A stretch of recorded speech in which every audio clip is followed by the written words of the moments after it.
Bonjour, bonjour, bonjour. Bandeko partout, Bokolandanga. Makamu si Nzambe eza ebele. Biso na mama oyo toza na lero tokomi na yango na ba États-Unis kuna bazana no na tongo makasi. Bakote musupe eza butu. To oyo bako bazo yandanga partout esika bozali okozwanga na tombeli bino mobu malamu oya sika ezoya. Vraiment bien de bonnes choses à nous. Nzambe wana, Nzambe na mawa. Oyo azo continuer ko defisa biso pema. Pema wana tokoma na yango tina le 31 et le 1er oyo kozala e bandeli ya mvula ya sika. Partout où vous nous suivez, nga mombo na bino Pierre Elvis Ponzac. Je vous souhaite une bonne année. Zambaza na biso ape sa santé, ape sa bozui, ape sa nyonso eza waposa na biso. Voilà. Naye, nasa l'analyse mouke, même il y a 10 à 15 minutes pour la élection au Utikoleka. Na Utikolanda avec regret, Ndekonanga ya moi si, je dis bien Ndekonanga ya moi si, c'est ma sœur, Paulette Kimuntu, qui est de Bandundu comme moi. Na lundi, conversation na ye, na mutu moko ba résistance, qui ba résistance ou banani ya poto awa. Résistant poto ana, a monité qui belé ya batu. Ba Congolais belé bazalaki ba combattant. Ba uti ko postulé na Kinshasa, mususu bazui, mususu pe ba kozwate. C'est ça, règle ya bitumba isa bongo. Il y aura des gagnants, il y aura aussi des perdants. Na lundi, Ndekonanga Kimuntu. Na lundi, Prince Penge. Na lundi, Fayulu. Nalandi, c'est une contradiction. Déjà, nasali moi, parenthèse mouki, hein. Na fongoli moi page, moi, parenthèse, na loba, na bimi moi mouki. Bata Moïse Katumbi, j'ai suivi Jacqueline Dala. Abandiko félicité nani, Moïse Katumbi. Nayoki nani, Francis Kalombo, nayoki nani, Mwando. Christian Mwando.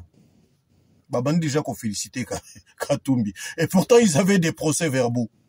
Première fois, Makambouane, ça, la Manakishasa. Naoki Batmoussou, la bio baza contre. Mais vous voulez la transparence. Transparence, c'est un wana basalit. Bolinga kinini.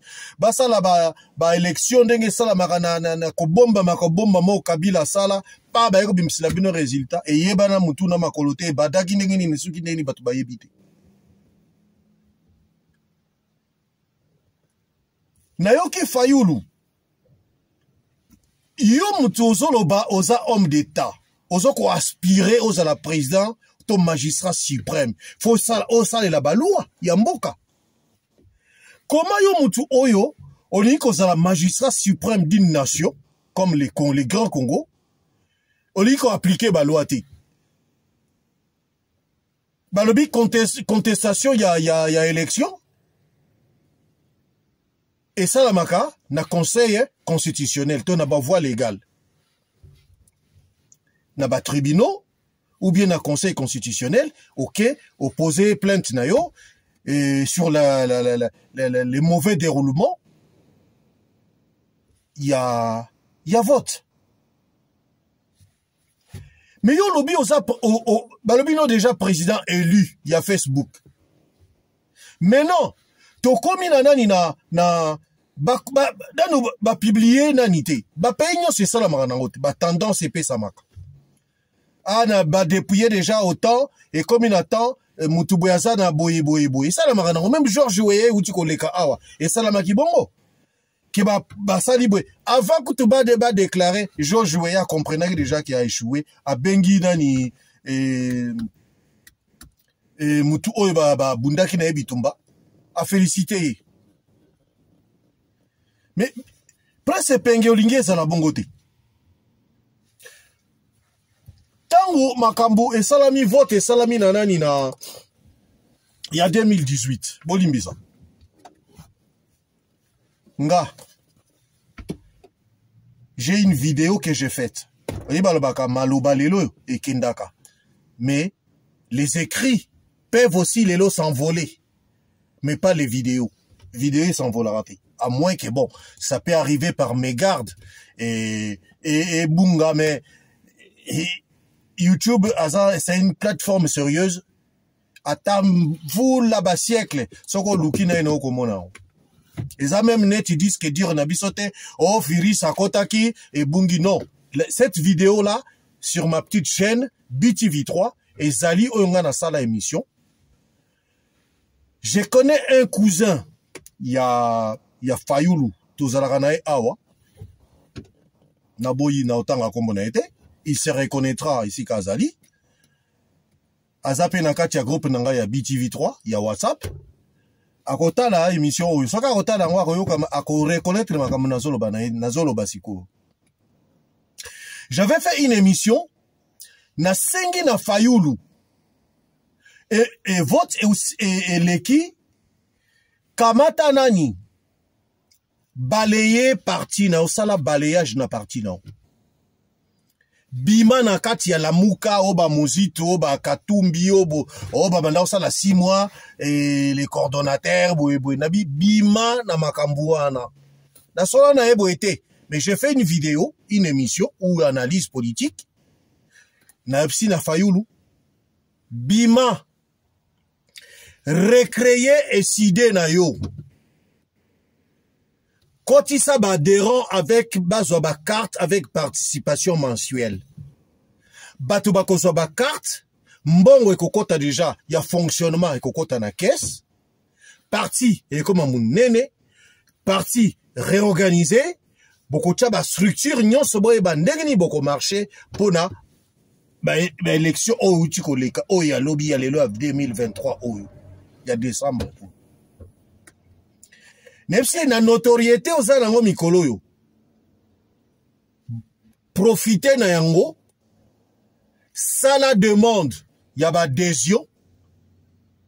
Yaba membre ya SID. Yesa SID mounene. Ces membres-là qui viendront, na SID, des gens viennent comme ça. Mais il n'y a pas de membres. Oh, baza encarté. Baza vraiment comme na IDPS. Il n'y a pas beaucoup de gens qui ont SID bana ba carte. Oh, bah ça la cotisation. Baza et belete. Ce sont des petits koulouna. Oh, il y a à gauche, à droite, ba tomboli, ba sali soit moyennant, moi mbongo, des sonna et trébichant, to pété par fanatisme. Na SID n'a pas désencarté. N'a pas vraiment un grand nombre désencartés. Moi, c'est un conseil que je lui avais donné. Nebse nabi Fayoulou. Na bengi ndeko nanga wana. Moi je suis de Bandundu, je me cache pas. Na bengi Fayoulou. Et ndeko nanga wana. Nebse voir même, pesanga numéro ya Fayoulou. Na oswane na respect na kimia nyoso na par na yo. Atikala pesanga numéro ya Fayoulou te. J'ai eu encore quelqu'un on a bandaye ko sala ke pona zo numéro ya Fayoulou me baboyeki ba pesanga numéro ya Fayoulou te. Or, c'est quelqu'un de public. Où est le mal peut-être na solanaye, tam susu, angaki pe goyo kanga. Fayoulou n'a pas fait ça. Fayoulou, tous les 5 ans, Fayoulou, il a fait quoi? Vérité des urnes, s'il est na mon côté. Et s'il est président élu. Président élu de où? Ou d'où? Bodimbisanga. Fayoulou n'a pas préparé les élections. Makamunga n'a pas ça qui est au lié, prépare les élections. Ou préparer les élections. Cycle c'est leki, tika ngwe leka. Bongisa o ekoya libo, o ezo ya liboso. Fayoulou n'a pas fait ça. Fayoulou a sillonné partout sans préparer les élections. Il n'a pas préparé les élections. Preuve n'a pas moni, gafa sali. Oh, toko posé candidature te. A privé ba membre ya parti na baza la ba député na souka nango aye. Voilà déjà l'erreur pour vous dire que c'est l'impréparation. Les gens doivent comprendre. Fayoulou doit comprendre. Les gens qui sont aux côtés de Fayoulou doivent comprendre cela. C'est l'impréparation absolue.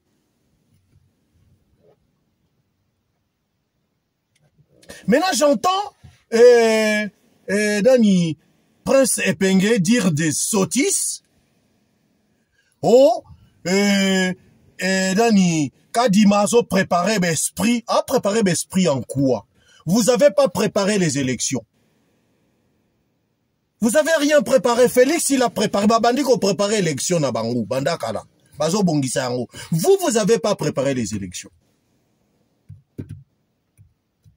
Oye, qu'on a ben sanité, Kadima fait boyer, Kadima ceci, Kadima bona boyer. Bamsouana balobio, bakumisaki conseil constitutionnel tango na seni tango bandima ki candidature na bango. Siko lokola bazuite, seni est commis. Machine ya ezaki préparé pour la tricherie. Conseil constitutionnel au bakumisaki échangé comme Yamabe et comme Bololo. Toko kende kunati. Les mêmes conseils constitutionnels au bango bakendeki. Bandima ki bango ba valider bango. Lelo conseil constitutionnel wana et comme Imabe. Pourquoi c'est double langage? Soyons sincères. 5 ans. Et ça paiement. 5 ans l'issous. Bobo na fayulu na olak sabino elonga fayulu na de na olak sabino botala elonga fayulu il y a 2018 na elonga fayulu il y a 2023. Botala elonga fayulu. Bomoni Bomoni elonga fayulu il y a 2018. Kitoko na bozengance. Botala il y a 2023 ndenge komi. Déjà en 2018, moi j'avais eu peur que Fayoulou Kokufa. Na souci. Que ba arraché si c'était vrai. Si cela était vrai. Que ba zouye pouvoir. Anga au régné, à un impérium, à Konza pendant 5 ans, les Congo. Parce que ils appellent 50 pour y aller 2 ans. Drôle de présidence. Ngaza loba. Fayoulou comment biloba loba. Là, kokoma subi loba. Vraiment, maman, ce qui a fallu, ce qui a zalakanvi, ce qui bande kone baza, na monaki, maman moko lobi ki naza grande sœur na e. Pardon. Bekwe baka lek, baka andi, baka Fayoul Martin, be pesa andi batoli. Bo pesa e batoli. Baka Martin, binga andi, binga leki, akwisa, nge pesa andi batoli, avanda zen. Aya kufa pamba. 5 ans épingué. 5 ans, ils ont paiement en opposition. Bon, bêta sur 5 ans en opposition, il y a paiement. Ils ont paiement en opposition. Bon, ça, ma case. Faut que vous courir pour vous faire un décathlon. Neti ba Éthiopien, ba Gebre c'est l'acier, ce qui Gebre c'est l'acier. Ba bazao ki mambango, décathlon, zo beta ba 15 km na minute muke, mutu en 1 heure. 15 km na 2 heures, boye azui, asilisi. Donc, je viens de suivre. Na landi Paulette Kimuntu, na moni eza haine, bango de bakomi kosala ki tribalisme comme makasi. Moi, je regarde pas Moutabandu, moi, je regarde les Congo. Quand je vois, na musika la mboko biso toza, batonga basala mboka la mao kitoko. Ces gens-là, ils viennent ici. Même Félix, il vient ici. Moi, j'avais dit, en son temps, Nanande Komoro Azalaki, Aza proche à Félix. Là où il est, il reconnaîtra. Dans le baka naeboui. Azalaki na bureau pendant Félix. Na kotanga kombo na été, il se reconnaîtra. Nebsake nabi papa, le rôle a besoin mandat, tala biloko bongisa po ba Congolais bandi mabino. Bobongisa téléphonie parce que na wuti Kishasa la moni ndenge ba ndeko bazonyo kwama batu musuto vandi boye ngana ke somba crédit na moni mutozo somba crédit ya 200 francs ngai esika okendeza kite na vai nanga pena ba petwa na moni muta ute ko somba crédit à 200 francs azongi lisusu pour crédit à 200 francs sombi esili aye lisusu ce qui 100 francs soni nga Dieu m'entend parler. Nebsi bon, pesa ya 5000. Papa ya solo, nabi oui, 5000 francs congolais c'est quoi? Bolimbisanga. On n'est pas riche, on n'est pas pauvre non plus. Pour faire ça nande konayo, ils ont problème moté. Dans le bibo pesa ya 5000. Aye bingate na ebieti. Parce que je l'ai vu dans mon inde kwazo peni. Nebsi Abraham nabi, bongisa téléphonie ya bande konabi so ba congolais. Bazo nyoka mamingi. Ba société téléphonique o ezake peut-être ba bloko na bango ba installa c'est déjà amorti. Bah, c'est bah, Julien a bénéfice. Maintenant, bah, ça a fois 300% de bénéfice. Bon, ça m'a téléphonie. Ils ont fait le contraire. Quand, Kiba Samaliba, Azoa Koloba, il passait à la télé, moi, Dieu m'a fait grâce, j'étais à Kinshasa. J'ai suivi l'interview. Il y a Kiba Samaliba, Albi Ram et Ali, Soriba Yibi téléphone, Tala boye, et que Moutakosa il a ngote po bakoyeba, bako retrouver téléphone facilement. Mais, avec changer Ram et commis taxe. J'ai pas compris.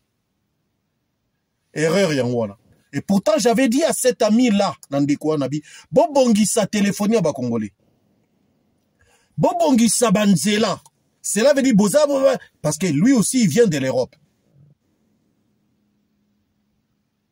Il écoute en Europe, moi, Moussika, il soukoleka, mais nakotanga kombote, nakotanga te. Mais il se reconnaîtra. Et c'est Bobongisa, autoroute, Nabitala Nzela Matadi. Il faut poser, faut sortir une autoroute, même deux, Nzela Matadi, il y a bien. Moutako Kendenzelo yo, a Zongi Nzela Moussus. Netina poto, ah oui, salama. Naza obligé na Kenzela mokote. Nako Kendenzela, oh, banzela 5, même 10 ezali, pour ils ont sanga na place na utaki. Nzela Matadi ekot sakambongo. So basali péage à kitoko, autoroute à bien. Bazume ba société privée, ba pesi bango, nani, concession. Il y a 20, 25 ans. Ba ngomoko ba tonga banzela. Entretien à bango, bati ba péage na bango. J'avais dit ça à cet ami-là. J'avais parlé aussi maï n'électricité. Moi qui vous parle, je suis victime.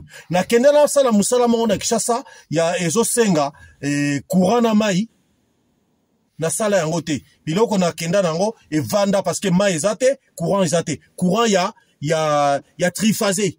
Courant za ba courant mako ya fusa et yepe na tongo el moko ekatani. Je suis victime de ça moi-même. Parce que faute courant ezate, courant forte oyo et lo kwa ne fallait ça na courant ya makasi, ya triphasé, courant ezate. Ajuster moko zaki pénéral to bito mekana no peut-être ajuster à ça na triphasé moko nebiti ya foufou et simbati. Ça je le regrette. Félix atikalo sala ngoti.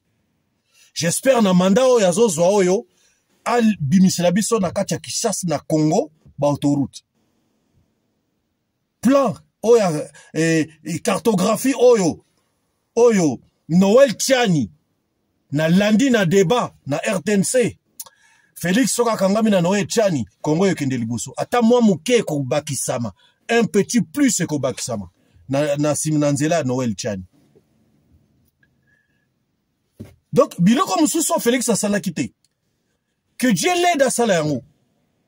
Mais na iko remarquer il y a trop de haine.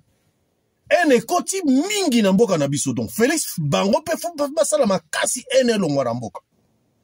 Mais loko na lobika waki Paulette Kimuntu o postulé comme député na parti ya Ndundu ya Mundele limbisanga na moni ndeko moka Ndundu ay koloba waki ba fingiye pardon ndeko nanga na fingite limbisanga tu es mon frère de sang congolais netibiso. Donc, des pères et des mères, na fingiote. Tozo parler batuya, oya libanda.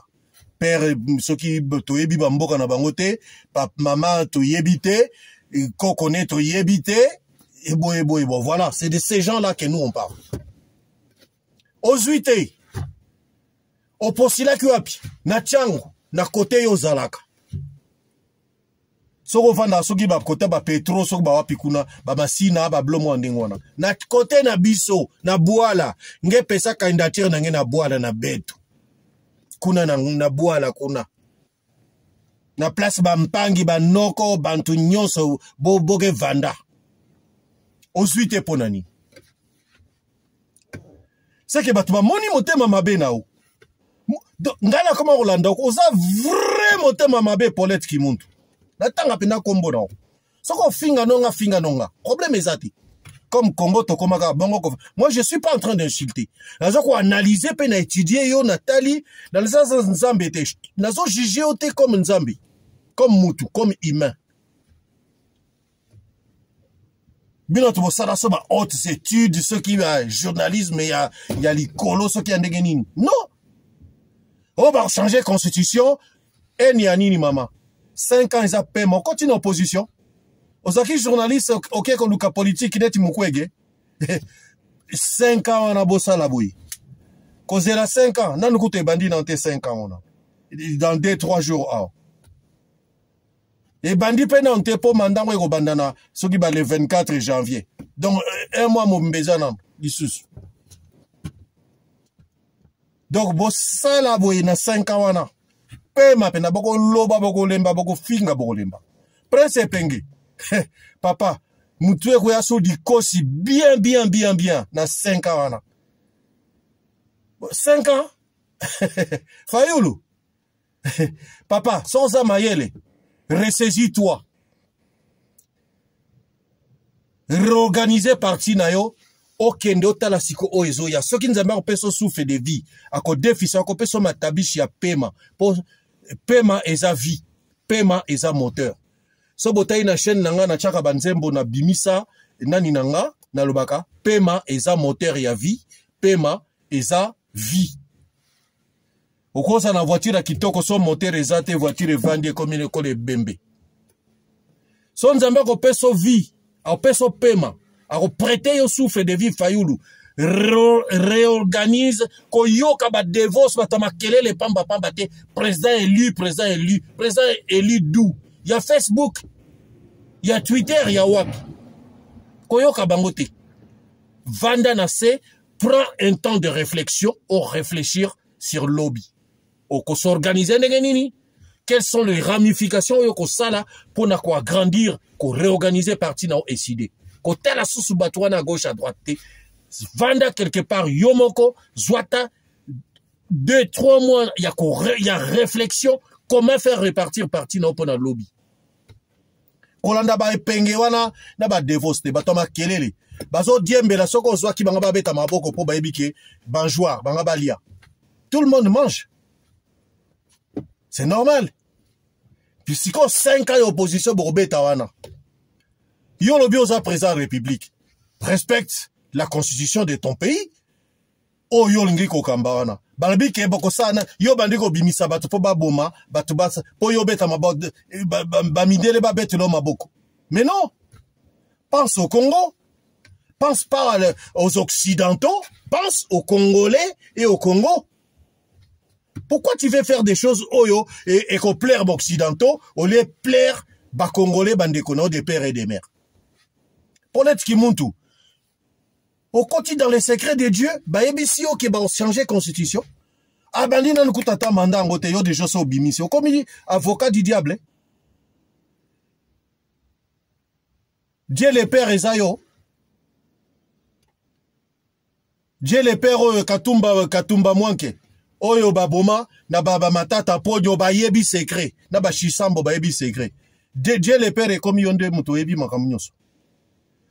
Voilà makamuna ngana lo beyango wana. Fayoulou Prince Penge na bo opposant nyonso. 5 ans eza paiement ya opposition. Eza paiement penda. Eza paiement.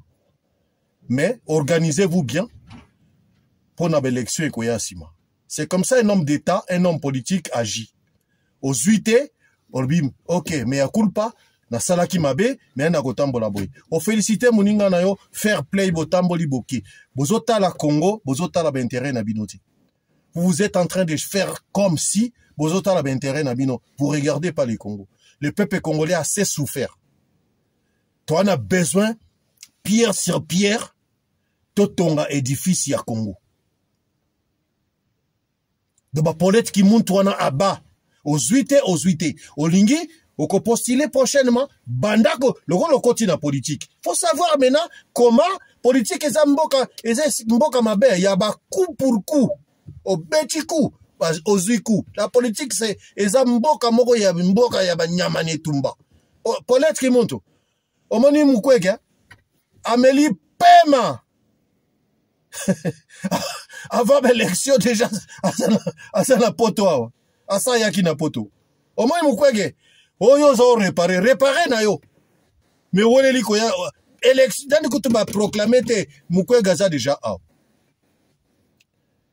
Paulette Kimuntu tika banalise ya lukuta wana ozo loba ya lukuta na batu ya poto ayaba kabula na bango Congo eza balkanisation nde bokana bino nyonso yo lobi o parlement ko zala Kasai na lobi no parlement ko zala Kasai bongo ba province mususu wana batu nango ba kozala te na kata gouvernement ezaka batu Kasai atakatanga bana kati kuna ebele kolika wana olobeli te mama ata motema mabe yango ezalaka kichore leka te wana ekomi kindoki yaba bakandoki ya mwasi aleki motema mabe koleka ndeko ya mibali mama Paulette kitisa motema soko zuite le bas au prochain numéro Nzamba Zana c'est un conseil d'un frère un conseil d'un ami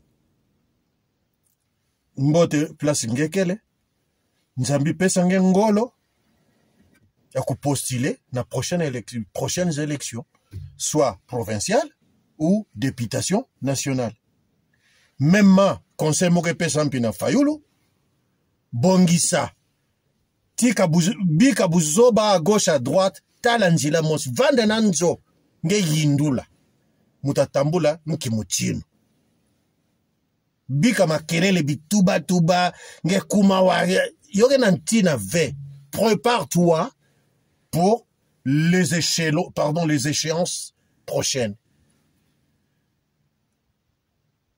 Nalobi makomorote na si kikonga leta mutinyo sayo kango. Na pesi toli na Paulette Kimuntu, na pesi Paulette na Fayulu, na pesi toli na Ipenge. Na Ipenge. Au prochain numéro, partagez et likez. Et go sunga biso to zwamoni na sisi musala mais na 8 mois temps na sali 26 minutes pour na bino pour na to comprendre les enjeux Congo to uti wapi tozo kende wapi comment na ba centre financier ndenge zo sala manani to mona ngo na poto wao eza sengo mona ngo na kati ya mboka na biso comment na francophonie moi ba biloko ya kitoko esalamaki batu baye ba sepeli eze sengo po na biso tozalaka libanda po biloko wana to vivre kango to mona kango tozalaka nango to soki komo salama na mboka na biso eke bandoki bandeko na biso bazo vivre pe yango eze sengo makasi kotala arena o bazo tonga wana eze sengo makasi kotala moi ba école quand je regarde des écoles ba école muso ezalaki pena mandala la siko ba komi kozwata moi ba école ya mal ata ya moi malamu eza top personne top ndenge je dis toujours merci. Mais bah quand ça biso pe na banzela on le lukuta te oye ba yebike ezaka un éternel recommencement te il faut engager vraiment l'argent pour sali banzela regardez comme au Sénégal na Tangi Kombo regardez comme na Abidjan prenons les modèles là où ça marche bien on peut copier il y a pas honte à cela banzela qui toque il y a des échangeurs autoroute ezo kita boye oya ko bima boye azongi boye ko kota bendenge bango ba mona kana poto qui les fasse dans notre pays pour qu'on s'assima bango pe na ko soutenir bango. Merci Nabino. Une fois de plus encore bonne année, meilleurs vœux à tous. O nyonso ba landaka biso na kati na chaîne Nabino BTV3. Ya bino Moombo Pierre Elvis Bronzac. Na pesi pe na souhaiter de bonnes une heureuse et bonne année na libota na sika bozali na pesi pe bino mbote. Donc na pesi mbote na souhaité une bonne et heureuse année na bandeko nyonso na libota nanga libota ya pardon équipe na biso ya BTV3 sika bazali Zambe azala na bino bonne année pour mboka Congo na bakonzi ya Congo Nzamba pesa bango su nzebi apesa bango koleka oyo basalaki na oyo mikoleleki. Merci à vous au prochain numéro toujours sur BTV3. Merci.